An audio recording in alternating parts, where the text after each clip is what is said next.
Bismillahirrahmanirrahim. Assalamualaikum warahmatullahi wabarakatuh. Masih bersama dengan saya, Pak Bibit Sugianto, guru menarik juga unik.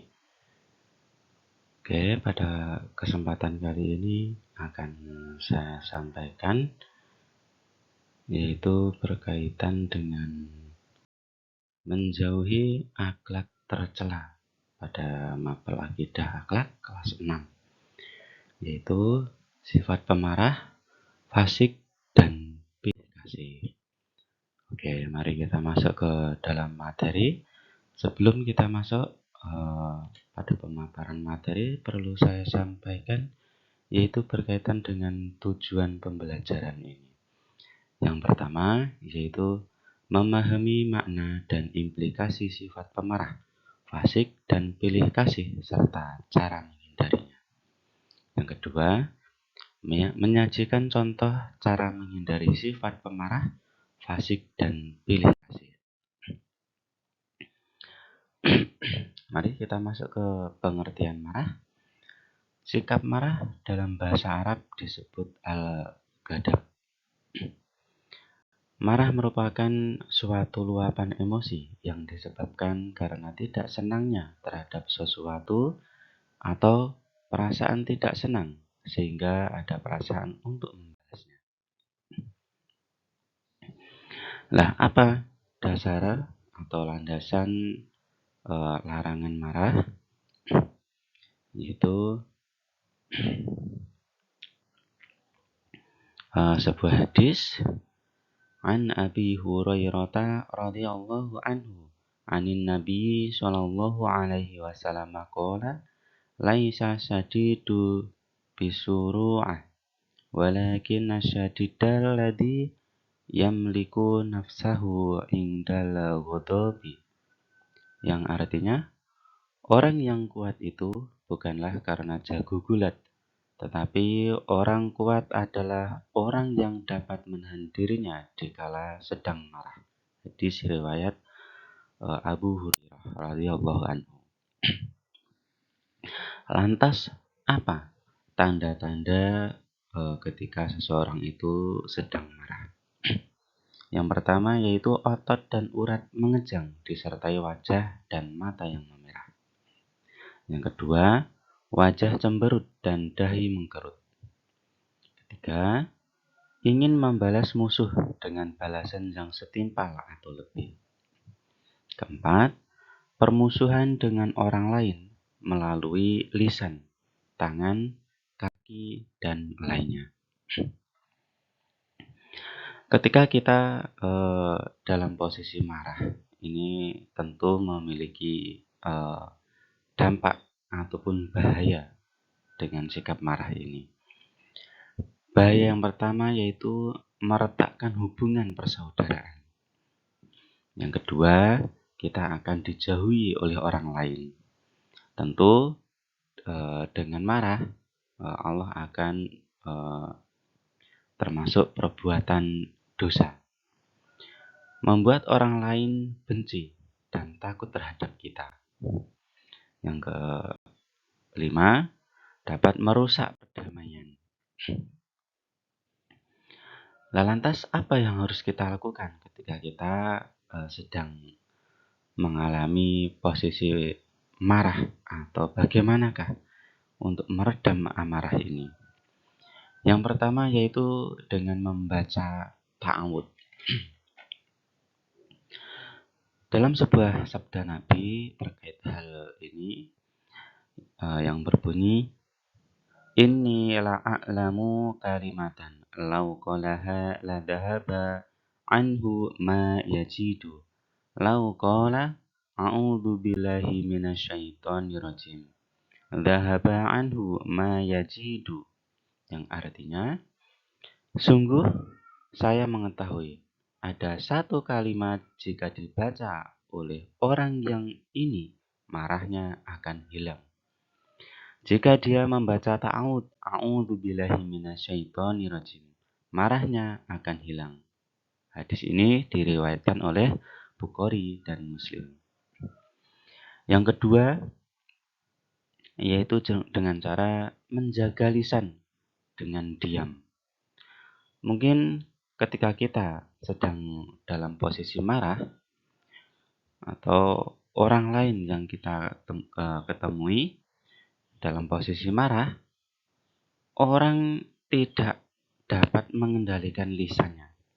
Maka ia akan mengeluarkan kata-kata kotor ketika marah. Mengendalikan lisan ketika marah ini merupakan hal yang sulit untuk dilakukan. Nah, oleh sebab itu, apabila kita dalam posisi marah, sebaiknya lekas berdiam diri agar tidak terucap perkataan kotor dari mulut kita. Terakhir yaitu untuk meredam marah dengan mengingat keutamaan menjaga emosi. Dalam sebuah hadis riwayat Abu Daud dan Tirmidzi, man qadama ghaidan wa huwa qadirun ala an yunfadahu da'ahu Allahu subhanahu wa ta'ala ala ru'usil khalaiki yaumal qiyamati hatta yukhayyiruhu minal khuri ma sya'ah. Yang artinya, siapa yang berusaha menahan amarahnya padahal dia mampu meluapkannya, maka dia akan Allah panggil di hadapan seluruh makhluk pada hari kiamat, sampai Allah menyuruhnya untuk memilih bidadari yang dia kehendaki.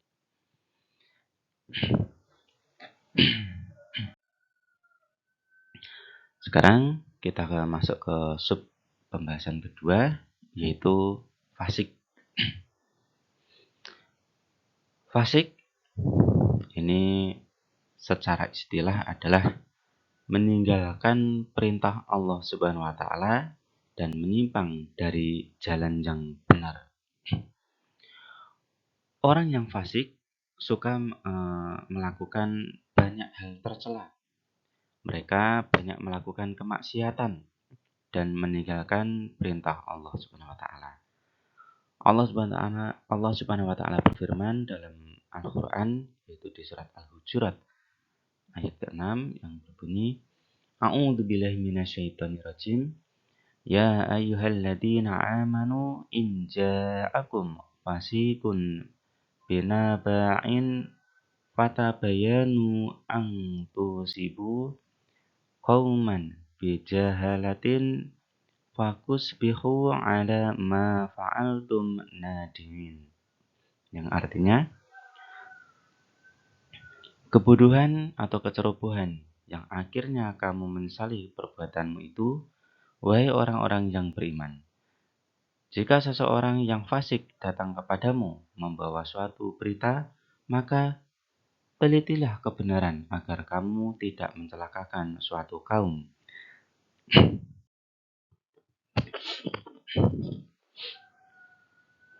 Fasik di sini ada dua jenis, yaitu yang pertama fasik akbar, yaitu keluar dari Islam secara keseluruhan. Hal ini sama dengan kufur, sehingga orang kafir bisa disebut fasik pada pembagian ini. Yang kedua, fasik asghar, keluar dari ketaatan kepada Allah dengan terjatuh pada perbuatan yang tergolong dosa besar selain syirik.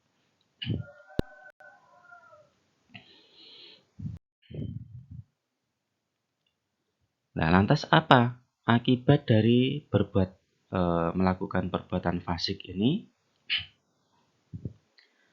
Yang pertama, tidak dipercaya oleh orang lain.